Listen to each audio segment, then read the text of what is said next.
Hello friends, स्वागत है आप सभी का हमारे इस यूट्यूब चैनल पीपल एकेडमी पर। आई होप आप सब बढ़िया होगे, मस्त होगे, तंदुरुस्त होगे और पढ़ाई भी बढ़िया करके कर रहे होगे। तो देखिए, अगर हम बात करें आज चैप्टर 4 में फिजिक्स में जो मूविंग चार्ज एंड मैग्नेटिज्म है, तो इसमें आज की वीडियो को सबसे ज्यादा बोर्ड एग्जाम की दृष्टि से सबसे ज्यादा सुपर डुपर मोस्ट टॉपिक है और जिसका नाम है भैया एम्पियर का नियम। तो बढ़िया करके आपको आज हेडिंग डाल लेना है एम्पियर का नियम, यानी कि आज इस वीडियो में आप एम्पियर का नियम पढ़ने वाले हैं और एम्पियर के नियम को सिद्ध कैसे करते हैं ये आप पढ़ने वाले हैं, और एम्पियर के नियम के जो एप्लीकेशंस हैं, अनुप्रयोग हैं, उन्हें भी आप पढ़ने वाले हैं। यानी कि आज इस एक वीडियो में ही आपको एम्पियर का नियम क्या होता है बिल्कुल बढ़िया करके समझाया जाएगा। एम्पियर के नियम को सिद्ध कैसे करते हैं, यानी कि सत्यापन सहित मिलेगा, और इसके क्या क्या अनुप्रयोग हैं जो बोर्ड एग्जाम की दृष्टि से काफी ज्यादा मोस्ट हैं जो। ठीक है, तो जल्दी से वीडियो को लाइक कर दीजिए, अपने दोस्तों को ज्यादा ज्यादा शेयर कर दीजिए, और जो नए बच्चे हैं चैनल को सब्सक्राइब करना ना भूलें। अब देखिए स्टार्ट करते हैं कि भैया एम्पियर का नियम क्या होता है। तो सबसे पहले आपको ये ध्यान रखना है एम्पियर का नियम है क्या। एम्पियर क्या है, एक वैज्ञानिक का नाम है। ठीक है, इनका पूरे नाम की अगर बात करें तो इनका पूरा नाम है आंद्रे मेरी एम्पियर। ठीक है, इनके पूरे नाम की अगर बात करें तो इनका पूरा नाम है आंद्रे मेरी एम्पियर। ध्यान रखना है आपको। इन्होंने अपने नियम में बताया क्या, तो इन्होंने अपने नियम में क्या बताया भैया कि अगर कोई बंद पृष्ठ है, ठीक है, समझना है बस, अभी थ्योरी की बात ही नहीं कर रहे, बिल्कुल थ्योरी तो ऐसे याद हो जाएगी देखते देखते इशारों में याद। ठीक है, कुछ है ही नहीं इसमें, तो ये 2-3 लाइनें जो दिखाई दे रही है बिल्कुल ध्यान मत दो, अभी बस समझो मैं बता क्या रहा हूँ। ठीक है, कुछ बेसिक सी बात है जो आपको ध्यान रखनी है कि भाई एम्पियर का पूरा नाम क्या है, तो आंद्रे मेरी एम्पियर इनका पूरा नाम है। और यदि बात करें कि इन्होंने बताया क्या है, तो उन्होंने चुंबकीय क्षेत्र यानी कि बंद पृष्ठ से घिरे हुए चुंबकीय क्षेत्र, और यानी कि बंद पृष्ठ से संबद्ध वर्ड इस्तेमाल करते हैं उसके घिरे हुए के लिए, चारों तरफ से घिरा हुआ, तो भाई चुंबकीय क्षेत्र की तीव्रता और धारा में संबंध बताया। अब ये नियम क्या है, तो अच्छे से हेडिंग डाल लेना है एम्पियर का नियम, और देखिए लिखना है इस नियम के अनुसार, डैश लगाना है, इन्वर्टेड कोमे लगा देने हैं बढ़िया करके।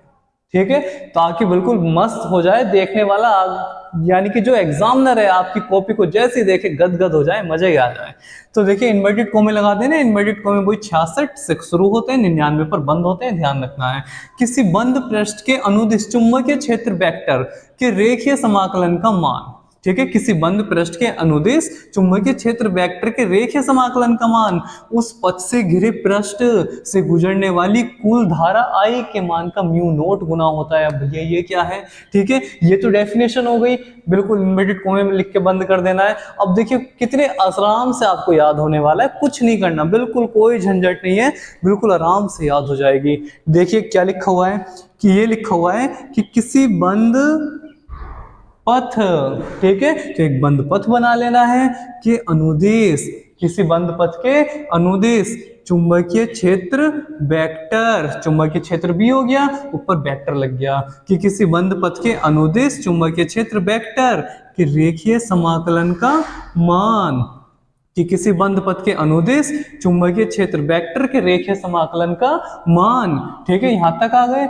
उस पथ से घिरे पृष्ठ, उस पथ से घिरे हुए पृष्ठ से गुजरने वाली धारा I के मान का म्यू नोट गुना होता है, और यही है डेफिनेशन। ठीक है, खत्म। तो बिल्कुल यही लिखा हुआ है सब, आपको बस सूत्र याद रखना है, और जो सूत्र में आप लिखते जा रहे हो वैसे वैसे बोलते जाओ। यही है एम्पियर का नियम, कि किसी बंद पथ के अनुदिश चुंबकीय क्षेत्र वेक्टर के रेखीय समाकलन का मान उस बंद पथ से घिरे पृष्ठ, ये याद रखना है बस, उस बंद पथ से घिरे पृष्ठ, यानी कि उस बंद पथ से कितना पृष्ठ घिरा हुआ है, उसमें कितनी धारा है, उसके मान का म्यू नोट गुना होता है, और ये है भैया एम्पियर का नियम। हो गई जी, बल्ले बल्ले। ठीक है, बताओ क्या भारी है इसमें, कि एम्पियर का नियम क्या होता है, कि किसी बंद पथ के अनुदिश चुंबकीय क्षेत्र वेक्टर के रेखीय समाकलन का मान उस बंद पथ से घिरे पृष्ठ से गुजरने वाली कुल स्थायी धारा I के मान का म्यू नोट गुना होता है। यही आपको लिखना है, और एम्पियर का नियम खत्म। ठीक है। अब बात करते हैं कि भैया इसे सिद्ध करके दिखाओ, होता भी है नहीं होता है, तो एम्पियर ने इसे प्रूफ करके दिखाया है। ठीक है, अब देखिए बात करते हैं इसके सिद्धीकरण की। और ध्यान रखना, एम्पियर का नियम जैसे है वैसे गॉस की प्रमेय थी हमारी। गॉस की प्रमेय क्या थी कि किसी बंद पृष्ठ से गुजरने वाला कुल वैद्युत फ्लक्स का उस पृष्ठ से परिबद्ध कुल आवेश का 1/ε0 गुना होता है। ठीक है, देख लेना ये सभी, गॉस की प्रमेय और अनुप्रयोग, ऐसे एम्पियर का नियम और इसके अनुप्रयोग, बिल्कुल वैसे ही उसी तरीके से सब चीजें हैं, अच्छे से तैयार करना है। यहां पर क्या था कि किसी बंद पृष्ठ से गुजरने वाला कुल वैद्युत फ्लक्स उस पृष्ठ से परिबद्ध कुल आवेश का 1/ε0 गुना होता है। ऐसे ये है, जैसे जैसे यहां लिखते थे याद हो जाता था, ऐसे यहां हो जाएगा। यहां भी यही है कि किसी बंद पथ के अनुदिश चुंबकीय क्षेत्र वेक्टर के रेखीय समाकलन का मान उस बंद पथ से घिरे पृष्ठ से गुजरने वाली स्थायी धारा I का μ0 गुना होता है। और हो गया एम्पियर का नियम खत्म। ठीक है, अब हैंड डाल लेना है आपको बढ़िया करके, प्रूफ सत्यापन, इस बात को सिद्ध करके दिखाते हैं। ठीक है, बिल्कुल अच्छे से लिख लेना है, बिल्कुल बढ़िया करके, और दिमाग में भी छाप लेना है, नोटबुक में भी छाप लेना है, और बिल्कुल अच्छे से सारा टॉपिक आज तैयार कर लेना है, यानी कि बोर्ड एग्जाम में यहां से कुछ भी आए बचना नहीं चाहिए। एम्पियर का नियम सिद्धिकरण के साथ आए, खत्म। ठीक है, जैसे परिभाषा खत्म हो गई ऐसे सत्यापन भी खत्म हो जाएगा, बताऊंगा बिल्कुल आराम से हो जाएगा, बिना पढ़े करके आओगे एग्जाम में। ठीक है, अगर बात कर जाए अनुप्रयोग की, एप्लीकेशन की, तो एप्लीकेशन जो जो बोर्ड एग्जाम में आते हैं सब कराने वाला हूं, बस एंड तक टिके रहो वीडियो में। ठीक है, तो देखिए अब बात करते हैं सत्यापन की, प्रूफ की। देखिए अब बात करते हैं इसके प्रूफ की कि भैया इसे सिद्ध कैसे करते हैं। तो आपको क्या करना है, एक चित्र बनाना है। ठीक है, उसमें क्या ले लेना है, एक वृत्ताकार पथ ले लेना है। ठीक है, कि माना एक लंबा कोमा सीधा धारावाही चालकतार कागज तल के लंबवत स्थित है, यानी कि कागज तल ले लेना है, और इस कागज तल में एक हमने तार निकाल दिया। ठीक है, और वो क्या है भैया, कागज तल के लंबवत स्थित है। सही है, यानी कि एक तल लिया और उसमें से तार को इस तरह से निकाल दिया। तो भाई अब देखो, इस तरह से अगर तार निकलेगा तो या तो नीचे का सिरा दिख रहा होगा जो ये दिख रहा है, या ऊपर का सिरा दिखाई दे रहा होगा ये वाला, ये दिख रहा है, बीच का ये वाला गायब होगा जो ये वाली स्थिति है। ठीक है, ध्यान से समझना, ये जो कागज तल है हमारा, इसमें नीचे का तार दिख रहा होगा ये रहा, ऊपर का दिख रहा होगा ये रहा, इसे मत मिलाना। ठीक है, क्योंकि ये वाली चीज छिपी हुई है, यहाँ पर देखो छिप गई होगी। इस तरह से अगर कागज तल लिया जाए तो ऊपर का भाग दिखेगा, नीचे का दिखेगा, बीच का गायब हो जाएगा। क्लियर है? ऐसे ही ये है कि भैया एक कागज तल है और कागज तल में एक तार को हमने ले लिया, और वो जो कागज तल है उसके चारों तरफ हमने कि स्मॉल r त्रिज्या का एक वृत्ताकार पथ बना लिया। ठीक है, कि इससे बिंदु O से, इसके बिंदु O से, यानी कि जहां तार जा रहा है बिंदु O से स्मॉल r दूरी पर उत्पन्न चुंबकीय क्षेत्र का परिमाण, यानी कि इससे r दूरी पर यहाँ पर जो हमारे dl दिखाई दे रहा है बिंदु, यहाँ पर कितना चुंबकीय क्षेत्र उत्पन्न हो रहा है, तो वो कितना होता है भैया, ध्यान रखना है आपको, कितना होता है μ0 I/2πr। कहां से आया अभी पता चलेगा। ठीक है, इतना आपको ध्यान रखना है, बस ये चित्र बनाना है और ये आपको बढ़िया करके लिख लेना है। और भैया चुंबकीय क्षेत्र कितना उत्पन्न हुआ, μ0 I/2πr उत्पन्न होगा तार के कारण स्मॉल r दूरी पर। ठीक है, μ0/2πr। अब बात करें कि इस वृत्ताकार पथ के अनुदिश, कि भैया इस वृत्ताकार पथ के अनुदिश अगर बात करें तो b vector dot dl vector कितना होगा, अगर इसे डॉट गुणन को हटाएं तो कितना आ जाएगा, bdl cos थीटा आ जाएगा। ठीक, फिर कि जहां जहां थीटा क्या है, ये थीटा क्या है भैया, जहां थीटा बी वेक्टर व डी एल वेक्टर के बीच का कोण है, के बीच का कोण है। अब ये कोण है कितना, देखो ध्यान से चित्र में, कि भैया थीटा क्या होता है, थीटा क्या होगा, इन दोनों राशियों के बीच का कोण होगा, बी वेक्टर और डीएल वेक्टर के बीच का कोण होगा।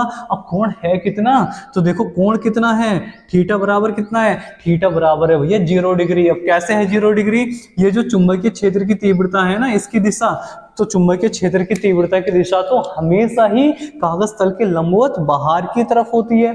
ठीक है, बाहर की तरफ होती है। और जो हमारा पृष्ठ होता है, ये जो डीएल दिखाई दे रहा है ना आपको, यहाँ पर हमने सूक्ष्म क्षेत्रफल पर विचार किया है, क्योंकि हमें चुंबकीय फ्लक्स से निकालना है। ठीक है, तो जो पृष्ठ क्षेत्रफल होता है उसकी दिशा भी लंबवत बाहर की तरफ होती है। इसकी दिशा भी बाहर की तरफ है, और जो हमारा चुंबकीय क्षेत्र की तीव्रता है उसकी दिशा भी लंबवत बाहर की तरफ है। तो दोनों के बीच का कोण कितना बन गया भैया, 0 डिग्री बन गया। ध्यान रखना, दोनों दोनों की दिशा क्या है, लंबवत बाहर की ओर है, यानी कि जो पृष्ठ है तो पृष्ठ की दिशा भी कागज तल के लंबवत बाहर की तरफ हो गई, और जो हमारी चुंबकीय क्षेत्र की तीव्रता है उसकी दिशा भी लंबवत बाहर की तरफ हो गई। तो इन दोनों बीच का कोण कितना हो गया, दोनों एक दूसरे के समांतर हो गए, तो बीच का कोण कितना हो गया भैया, 0 डिग्री हो गया। और cos 0 का मान कितना होता है, cos 0 का मान 1 होता है। सही है, रख दो यहाँ। तो कितना हो जाएगा, दिख रहा नहीं दिख रहा, दिख रहा होगा इसको, बढ़िया। तो ये भैया मान कितना हो जाएगा, आओ यहाँ देखो, तो ये हो जाएगा B vector dot D L vector equal to, यहाँ पर कितना हो गया, ये हो गया तुम्हारा बी डी एल, और cos 0 का मान कितना आ गया भैया, 1 आ गया। ठीक है, कोई दिक्कत समस्या कुछ नहीं, यहां तक आप कर लोगे आराम से। इसके बाद अब ध्यान से समझते रहो, बस कुछ नहीं है इसके प्रूफ में। बी यानी कि चुंबकीय क्षेत्र की तीव्रता बाहर निकाल लो, अंदर बचा भैया डीएल। ठीक है, अब क्या होगा, अब क्या होगा, ये जो डीएल है ना, ये क्या है, एक छोटा सा अल्पांश है, एक छोटा सा पॉइंट है, और ये कहाँ है, ये है इस वृत्ताकार पथ पर, यानी कि वृत्ताकार पथ पर ऐसे ऐसे ऐसे ऐसे कितने सारे हो सकते हैं, जितनी भैया उसकी परिधि होगी, यानी कि परिधि कितनी होगी, परिधि होगी 2 पाई आर, यानी कि ये कितना हो गया, ये हो गया भैया b गुणा 2 पाई आर हो गया। कैसे हो गया, क्योंकि जो हमारा ये वाला जो छोटा सा खंड है ना, ये कितने हो सकते हैं वृत्ताकार पथ पर, तो ये हो सकते हैं भैया उसकी परिधि के बराबर, यानी कि 2 पाई आर हो सकते हैं। अब क्या करें, अब क्या करें, ठीक है, अब क्या करें, अब भैया ये जो b का मान है ना, ये b का मान समीकरण नंबर 1 से उठा लो। ठीक है, तो कितना हो जाएगा, क्योंकि इस लेफ्ट हैंड साइड को तो छूना ही नहीं है, ये तो हमें सिद्ध करना है। ठीक है, ये ऐसे कैसे रहा, और b का मान समीकरण नंबर 1 से उठा लो, mu naught I upon 2 pi r, क्या दिखाई दे गया, बिल्कुल आ गया। ठीक है, 2 पाई आर से 2 पाई आर खत्म, और ये क्या बन गया भैया, ये आ गया आपका b vector dot D L vector equal to mu naught I आ गया। और क्या यही एम्पियर का नियम है, बिल्कुल यही है एम्पियर का नियम। ठीक है, ये हो गया भैया प्रूव्ड, प्रूव्ड। ठीक है, प्रूव्ड हो गई बात, बिल्कुल बढ़िया करके आपको इतना चित्र बना लेना है, और ये 2-1 लाइन लिखकर आराम से कर देना। कुछ नहीं है, कुछ भी नहीं है, बिल्कुल फ्री के नंबर है अगर प्रूव्ड आ जाए तो, कि भैया अगर पूछे आपसे कि एम्पियर के नियम क्या होता है तथा इसे सिद्ध कीजिए, तो इसमें कुछ है, कुछ भी नहीं है। एक आपको चित्र बना लेना है, और चित्र में क्या है कि एक ऐसे करके ये बना लो, ठीक है, और इसमें एक तार निकाल दो, ये आगे तार, बहने वाली धारा आई दिखा दो, इसके केंद्र से r दूरी पर एक अल्पांश दिखा दो, dl दिखा दो। ठीक है, और यहाँ पर एक चुंबकीय क्षेत्र की दिशा दिखा दो कहीं भी, और इसकी दिशा भी लंबवत बाहर की ओर होगी, तो बीच का कोण क्या हो जाएगा, 0 हो जाएगा। ठीक है, आपको क्या करना है कि b vector dot dl vector बराबर, इसे खोल दो तो b dl cos थीटा आ जाएगा। थीटा कितना हो जाएगा, cos थीटा कितना हो जाएगा, 1 हो जाएगा। ठीक है, b बाहर आ जाएगा, अंदर dl बचेगा, और dl क्या है, वृत्ताकार पथ पर स्थित बिंदु हैं, छोटे छोटे, कितने हो सकते हैं, 2 पाई आर परिधि के बराबर हो सकते हैं। ठीक, अब ये जो b है कि भैया चुंबकीय क्षेत्र कितना है r दूरी पर, तो ये आपको याद रखना है mu naught I upon 2 pi R होता है। ठीक है, अब यहीं पर जाकर गड़बड़ करते हैं बच्चे, सब भूल जाते हैं, कोई दिक्कत नहीं है, उसका भी समाधान हमारे पास है। ठीक है, मान लिया आपसे एग्जाम में पूछा गया और आप भूल गए, तो देखो इधर ध्यान से, अब भूल गए तो भैया कैसे करोगे। ठीक है, आप भूल गए हो तो कैसे करोगे, ध्यान से समझो बस। आपको इतना तो आता होगा कि भैया कि हमें क्या करना है, हमें एम्पियर का नियम सिद्ध करना है, और वो होता है कि बंद पथ के अनुदिश चुंबकीय क्षेत्र वेक्टर के रेखीय समाकलन का जो मान होगा वो म्यू नोट आई होता है, इतना तो याद है। ठीक है, यानी कि लेफ्ट हैंड साइड लेकर चलो, ये भी ध्यान होगा कि लेफ्ट हैंड साइड लेकर चले थे, राइट हैंड साइड को हम लेकर आए थे जब सिद्ध कर रहे थे, तो ठीक है, इसे खोल दो तो क्या हो जाएगा, ये हो जाएगा B D L cos theta हो जाएगा, कोई दिक्कत नहीं। अब कोस थीटा, ये भी ध्यान है आपको कि भैया कि पृष्ठ के लंबवत बाहर की तरफ है dl की दिशा भी, और जो dv की दिशा है वो भी बाहर की तरफ होती है, बीच का कोण 0, और cos 0 का मान 1 हो गया। तो ये कितना आ गया, b को बाहर निकाल लो, अंदर आ गया dl, और इसका मान हो गया cos 0 का मान 1। ठीक है, ये तब है जब आपको कुछ नहीं आता। ठीक है, तब भी आप इसको सिद्ध कर दोगे, कैसे करोगे वही समझा रहा हूं बस। तो यहाँ पर आपको b का मान आप भूल गए, गुणा dl, ये अल्पांश कितने हो सकते हैं, वृत्ताकार पथ की परिधि हो सकती है, यानी कि 2 पाई r के बराबर हो सकते हैं। अब क्या करें, यहाँ पर आके बच्चे फंस गए, कि भैया B vector dot D L vector को लेकर चले तो ये साथ में बी जो आ रहा है ये हमें याद नहीं आ रहा है कि इसका मान क्या था, चुंबकीय क्षेत्र की तीव्रता थी कितनी, तो याद करने की जरूरत ही नहीं है। ठीक है, क्यों नहीं है, देखो ध्यान से देखो बी का मान कितना है, दिख रहा है नहीं दिख रहा, फिर तो ये देखो, ठीक है दिख रहा है, b का मान कितना है, b का मान कितना है हमें नहीं पता कितना है, हमें बस इतना पता है कि भैया b vector dot dl vector जो होता है वो म्यू नोट आई होता है। ठीक है, अब इधर तो म्यू नोट आई दिख ही नहीं रहा, इधर तो भाई सही चल रहा है, इधर तो म्यू नोट आई है ही नहीं, तो क्या करो म्यू नोट आई से गुणा करो, नहीं है तो गुणा करो। ठीक है, अब भैया ये 2 पाई आर फालतू हो रहा है तो इसका मतलब 2 पाई आर से भाग करो। ठीक है, और 2 पाई आर से 2 पाई आर कटा होगा तभी म्यू नोट आई आया होगा, दिख रहा है, अरे भाई चलो इधर देखते हैं, इधर देखो। ठीक है, इधर देखो, इसे कोई दिक्कत नहीं, b का मान यहाँ देखो दोबारा, ये कितना हो गया, b vector dot dl vector equal to b का मान नहीं पता ना, कोई दिक्कत नहीं, ये तो पता है कि म्यू नोट आई होता है, तो भैया म्यू नोट आई तो लिखो, पहले म्यू नोट आई लिख लिया। ठीक है, ये तो हमें लाना है तो इसका मतलब होगा कहीं ना कहीं b के मान में। अब भैया ये चीज फालतू दिख रही है, जो 2 पाई आ रहा है ना ये फालतू दिख रहा है, तो इसे कैसे गायब करोगे, इसे गायब ऐसे करेंगे कि यहाँ पे 2 पाई आर अगर हो तो ये कट जाएगा। ठीक है, और बस 2 पाई आर से 2 पाई आर खत्म, और ये कितना आ गया भैया म्यू नोट आई आ गया, और जो हमें लाना होता है। तो याद रखना b का मान अगर आपको याद है mu naught I upon 2 pi R तो बहुत अच्छी बात है, अगर याद नहीं है तो आप यहाँ पे थोड़ा सा दिमाग का इस्तेमाल करना, इतना कर सकते हो। ठीक है, कि 2 पाई आर को हटाना है तो 2 पाई आर भाग में होगा, और म्यू नोट आई लाना है तो म्यू नोट आई ऊपर होगा। ठीक है, और इस तरह से आपका ये हो जाएगा भैया एम्पियर का नियम सिद्ध, प्रूव्ड। आप जो अपनी नोटबुक में नोट्स बना रहे हो उसमें बढ़िया करके आपको एम्पियर के नियम का सत्यापन यानी कि प्रूफ बढ़िया करके नोट कर लेना है। अब बात करते हैं बोर्ड एग्जाम में क्या क्या इसके अनुप्रयोग हैं जो आते हैं। ठीक है, तो नेक्स्ट हेडिंग आता है आपका कि एम्पियर के नियम के अनुप्रयोग। ठीक है, तो बस इतना नोट करने के बाद अब अनुप्रयोग देखते हैं। देखिए अब बात करते हैं एम्पियर के नियम के अनुप्रयोगों की, यानी कि जो अनुप्रयोग आपसे बोर्ड एग्जाम में पूछे गए हैं और इनसे जो सवाल आ जाते हैं वही अनुप्रयोग हम इस वीडियो में डिस्कस करने वाले हैं। तो बिल्कुल एंड तक जरूर देखते रहना है, बिल्कुल पक्के कर लेने हैं बोर्ड एग्जाम के लिए, अपने 4 से लेके 5 नंबर तक इस अकेली वीडियो से आपको मिलने वाले हैं। तो देखिए अगर बात करें पहले अनुप्रयोग की तो आपको हेड डाल लेना है बढ़िया करके एम्पियर के नियम के अनुप्रयोग यानी कि एप्लीकेशंस ऑफ एम्पियर ला। अगर बात करें कि भाई लंबे सीधे तार यानी कि एक लंबा है सीधा है तार है, ठीक है, और पतला तार है धारावाही चालक तार है, और जिसके द्वारा उत्पन्न चुंबकीय क्षेत्र ज्ञात करना है। इनकी चित्र आपके सामने है, वही चित्र है, कोई दिक्कत नहीं है जो इसके प्रूफ में था। ठीक है, लेकिन आपको चित्र द्वारा बनाना है। अब बात करें कि माना एक सीधा लंबा पतला धारावाही चालक तार कागज तल के लंबवत स्थित है, यानी कि वही बात है, एक तल है कागज तल है और इसके लंबवत एक तार स्थित है इस तरह से। ठीक है, तो ये वाली साइड नहीं दिख रही होगी, नहीं दिख रही होगी तार क्योंकि इसके अंदर से निकला हुआ है। ठीक है, और जिसमें स्मॉल आई धारा प्रवाहित है और धारा आई जो है ऊपर की तरफ प्रवाहित हो रही है। इससे स्मॉल आर दूरी पर स्थित बिंदु P है, यानी कि स्मॉल ये R जो दूरी है O से यहाँ जहां DL ले रखा है यहाँ पर स्थित बिंदु P है, जिस पर हमें चुंबकीय क्षेत्र की तीव्रता ज्ञात करनी है। तो एम्पियर के नियम से, भैया एम्पियर का नियम क्या कहता है, एम्पियर के नियम में क्या बताया गया था, ये आपको हेड डाल लेना है, चित्र बना लेना है, इतना लिख लेना है। ठीक है, अब एम्पियर का नियम कहता है कि जो बंद पथ है उसके अनुदिश जो चुंबकीय क्षेत्र वेक्टर का रेखीय समाकलन है वो इतना होता है।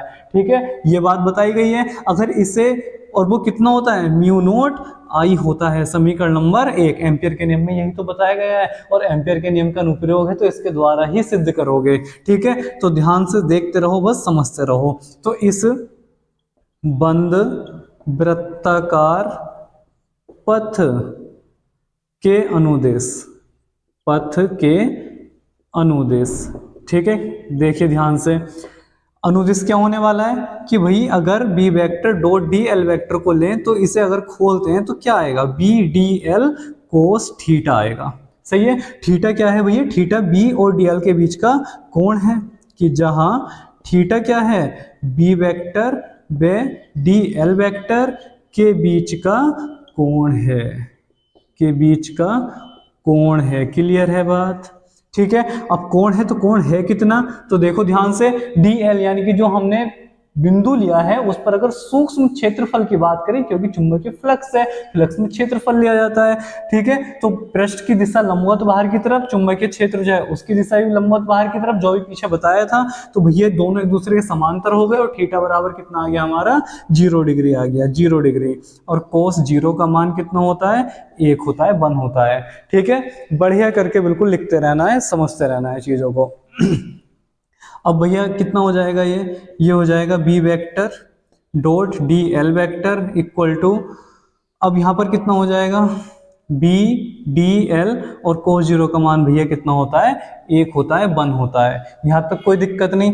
अब क्या करें, अब इस बी को भैया बाहर निकाल लो, यानी कि ये हो जाएगा B vector dot D L vector equal to, B आ जाएगा आपका बाहर, अंदर बचा डी एल, और ये क्या है, रेखीय समाकलन डी एल, यानी कि समाकलन में क्या होता है, व्यापक रूप आता है। तो डी एल का व्यापक रूप कितना आएगा, यानी कि कितना हो सकते हैं डी एल, ये छोटे छोटे अल्पांश कितने हो सकते हैं, तो भैया इस वृत्ताकार पथ के बराबर हो सकते हैं। और वृत्ताकार पथ कितना है, वृत्ताकार पथ कितना है भैया, वृत्ताकार पथ है 2 पाई आर। अब ये कहोगे यहां तक तो हम पहले भी आए थे, बिल्कुल आए थे, ठीक है, लेकिन इस बार हमें ये निकालना है, पिछली बार ये हमें पता था और जो पता था वही निकालना है इस बार।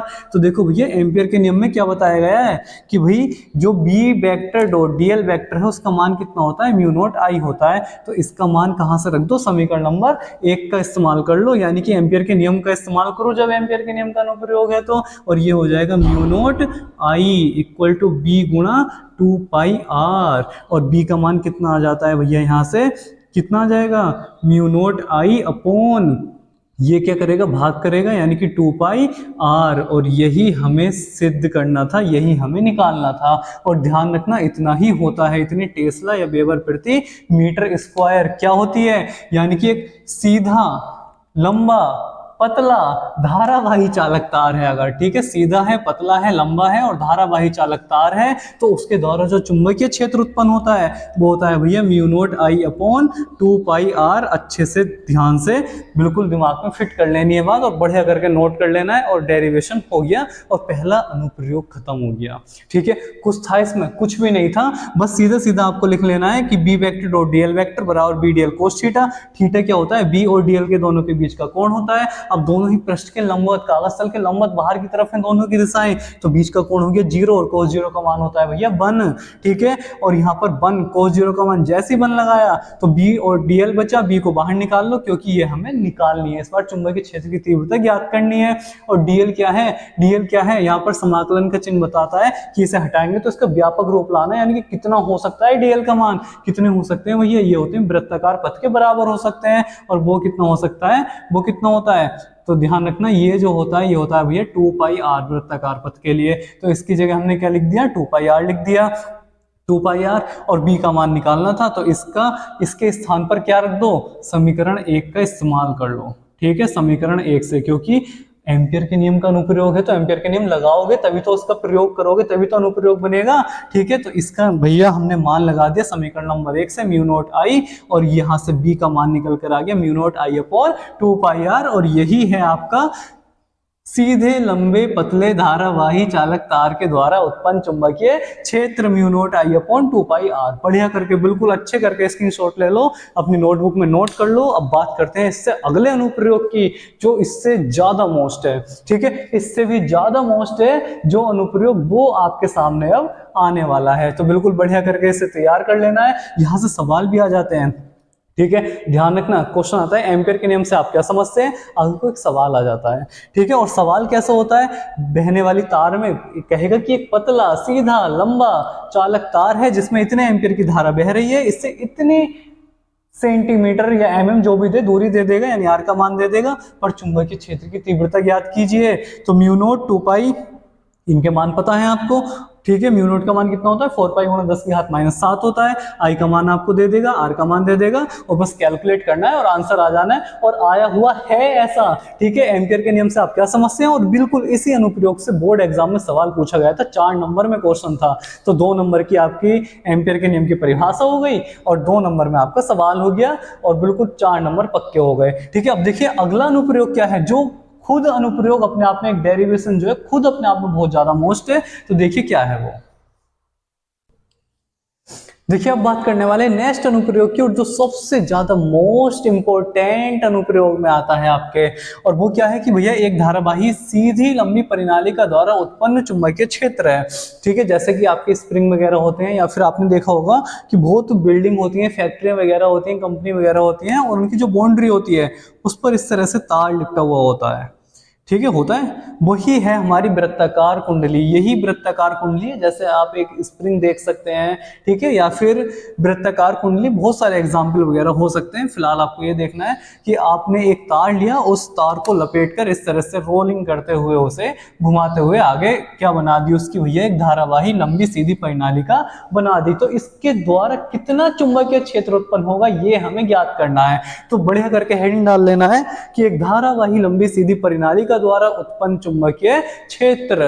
तो फिर उसके बाद चित्र बनाना है, और चित्र में जो बना हुआ है यही लिखना है कि माना अपने व्यास की तुलना में बहुत लंबी कैपिटल एन फेरों वाली, ठीक है, यानी कि बहुत सारे फेर हो सकते हैं, कैपिटल एन फेरों वाली धारावाही परिनालिका है। ठीक है, इसमें वैद्युत धारा बह रही है, जिसके अंदर मुख्य अक्ष पर, जिसके अंदर ये जो इसकी मुख्य अक्ष है जो आपको ये दिखाई दे रही होगी कि मुख्य अक्ष पर माना दो बिंदु ए व बी स्थित हैं। इसकी मुख्य अक्ष पर कहीं भी दो बिंदु ले लेने हैं जिनका नाम है ए और बी, जिनके बीच की दूरी x है, यानी कि a और b जो दो बिंदु हमने अक्ष पर माने, इनके बीच की दूरी भैया x है, और इस x दूरी में स्मॉल n फेरे वे प्रवाहित धारा। अब देखिए यहां पर ध्यान से, यही बात आपको ध्यान रखनी है कि भैया इस x दूरी में स्मॉल n फेरे, यानी कि यहां से यहां तक की जो दूरी है, इस दूरी में भैया स्मॉल n फेरे हैं। टोटल तो कैपिटल n है, मान लिया कि इसमें यहां से यहां तक की जो x दूरी रही, इसमें स्मॉल एन फेरे कुंडली के हैं, तार के हैं, और प्रवाहित धारा, अब टोटल धारा तो आई है, तो हमने मान लिया कि यहाँ पर आई नोट धारा प्रवाहित हो रही है। ठीक है, आई नोट धारा प्रवाहित हो रही है। अब भैया वो आई नोट तो हो रही है, लेकिन आई नोट कितनी होगी इतने भाग में, तो जितने फेरे हैं और जितनी दूरी है उतनी धारा प्रवाहित हो रही होगी इतने ए से बी तक के भाग में, यानी कि एन एक्स आई नोट। यही बात ध्यान रखनी है बस। ठीक है, कि भैया यहाँ से यहाँ तक के जो फेरे हैं उन फेरों में धारा कितनी बह रही है, तो जितने फेरे हैं जितनी दूरी है और आई नोट हमने धारा मान ली। ठीक है, तो एम्पियर के नियम से, एम्पियर का नियम क्या कहता है कि किसी बंद पथ के अनुदिश चुंबकीय क्षेत्र वेक्टर के रेखीय समाकलन का जो मान होगा वो उस बंद पथ से घिरे पृष्ठ में गुजरने वाली स्थायी धारा आई का म्यू नोट गुना होता है। समीकरण नंबर 1 बना ली, याद हो जानी चाहिए बिल्कुल। ठीक है, बढ़िया करके। अगर बात की जाए परिपथ ए बी सी डी से घिरे पथ के लिए, यानी कि ए बी सी डी ये हमने एक पथ मान लिया कि भैया ऊपर को या नीचे को कहीं को भी एक पथ बन रहा है, पूरा अक्ष के द्वारा हमने चेक करके देखा कि कहां तक इसका प्रभाव बन सकता है, एक रास्ता बना के देखा ए बी सी डी द्वारा। ठीक है, अब देखते हैं कि इसकी अक्ष पर कितना चुंबकीय क्षेत्र उत्पन्न होगा, यानी कि जो हमारी वृत्ताकार कुंडली है, जो स्प्रिंग वगैरह है, उसके अंदर केंद्र पर कितना चुंबकीय प्रभाव उत्पन्न होता है वो हमें इसमें निकालना है। तो बढ़िया करके आपको चित्र बना लेना है और ये इसके बारे में लिख देना है। अब देखिए क्या होने वाला है। ठीक है, जल्दी से वीडियो को लाइक कीजिए जिसने लाइक में कंजूसी कर रखी है, और ज्यादा से ज्यादा दोस्तों को शेयर करिए, और जो नए बच्चे हैं सब्सक्राइब करना बिल्कुल ना भूलें। ठीक है, बिल्कुल मोस्ट टॉपिक सारे आपको वीडियो में मिलने वाले हैं और मिलते रहते हैं। ठीक है, पिछली वीडियो भी प्लेलिस्ट वगैरह से पूरे चैप्टर कंप्लीट पढ़ें, अच्छे से तैयार कर लें। अब देखिए अगर बात की जाए ए बी सी डी से घिरे पथ के लिए, तो भैया इस पथ के लिए क्या होने वाला है, जो क्या होने वाला है कि चुंबकीय क्षेत्र के, यानी कि हमारा जो चुंबकीय फ्लक्स है वो कितना हो जाएगा। तो ध्यान से देखो, जितने पृष्ठ हैं, कहां से कहां तक का रास्ता है, ए से बी का पथ है एक, ए से बी लिमिट लगाओ, B vector dot D L vector, ये ध्यान से समझ लेना। ठीक है, अब कहां से कहां जाएंगे, बी से सी जाएंगे, B vector dot D L vector हो जाएगा, प्लस अब कहां से कहां जाएंगे, अब सी से डी पहुंचेंगे। ठीक है, ए से बी गए, बी से सी गए, सी से डी आए। ठीक है, ए से बी गए, बी से सी गए, अब सी से डी आ गए, और B vector dot D L vector हो गया। अब कहां जाएंगे, अब डी से ए पर आ जाएंगे।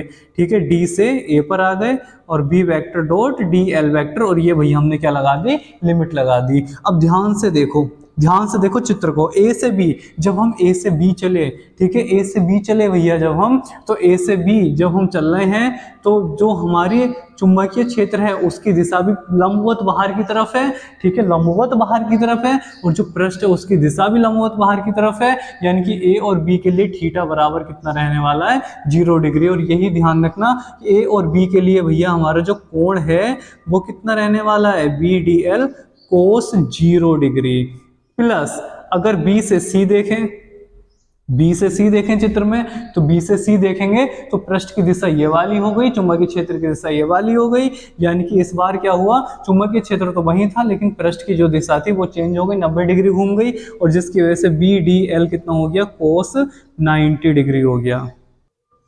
ऐसे ही अगर हम आगे देखें तो भैया सी से डी तो हम परिणालिका से ही बाहर की बात कर रहे हैं, तो यहाँ पर तो चुंबकीय क्षेत्र ही नहीं है, ये तो वैसे ही 0 हो जाएगा, ठीक है। फिर देखो आगे आया हमारा डी से ए हम आए तो यहाँ पर भी कितना हो जाएगा, BDL कोस कितना हो जाएगा, BDL कोस 90 डिग्री हो जाएगा, और कोस 90 का मान कितना होता है भैया, 0 होता है। तो यहाँ पर आपको क्या मिल गया कि B vector dot DL vector equal to कितना हो गया, ये हो गया आपका A से B गए और BDL कोस 0 का मान कितना हो गया, 1 हो गया, प्लस कोस 90 का मान कितना होता है, 0, तो सबकी गुणा हुई होगी, 0 बन गया, 0 प्लस कोस 90 का मान 0, तो ये भी 0, ठीक है। बस हमारे पास ए से बी का जो रास्ता है वहां के लिए ही हमारे पास चुंबकीय क्षेत्र आया। तो देखो ध्यान से, B vector dot DL vector equal to, B को बाहर निकाल लो क्योंकि चुंबकीय क्षेत्र की तीव्रता तो हमें ज्ञात करनी है, तो इसे बाहर निकाल लो, अंदर लिमिट बची ए से बी के साथ और DL के साथ, ठीक है। अब भैया क्या करें, अब क्या करें, ए से बी तक लिमिट जा रही है और DL के साथ जा रही है, तो देखो DL का समाकलन करना है, यानी कि इसका व्यापक रूप चाहिए हमें DL का, और वो भी ए से बी की लिमिट के साथ। तो चित्र में देखो ए से बी की लिमिट के साथ जो दूरी है उस दूरी का मान कितना है भैया, x है, ठीक है। देखो ध्यान से इधर, इस दूरी का मान कितना है, x है, तो ये कितना हो गया, ये हो गया B vector dot DL vector equal to B गुणा x हो गया।